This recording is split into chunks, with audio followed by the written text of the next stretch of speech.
Kanina habang nag-aantay kami ng booking, may lumabas papuntang Baguio galing ng Pasay.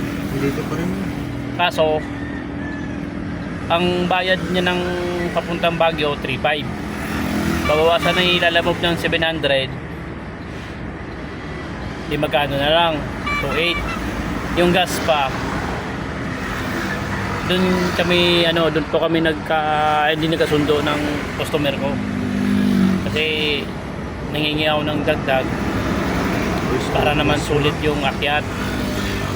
Tapos kinabukasan na kami bababa para naman hindi sayang yung gas. Kaso hindi talaga para sa amin. Nag-cancel na lang.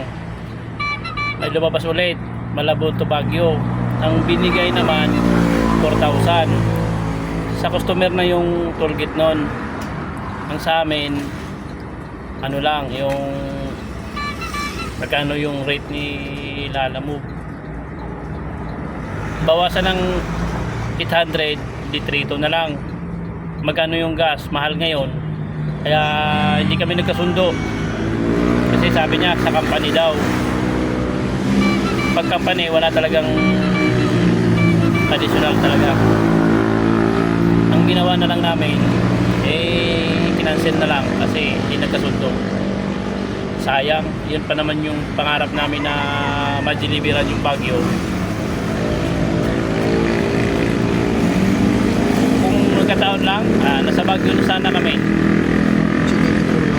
Bukas na yung wait, doon na matulog. Ganun dapat pag long distance. Sayang, hindi ba sa amin yung Baguio sa ngayon. Makakuha ulit kami pa Baguio. Thank you for watching.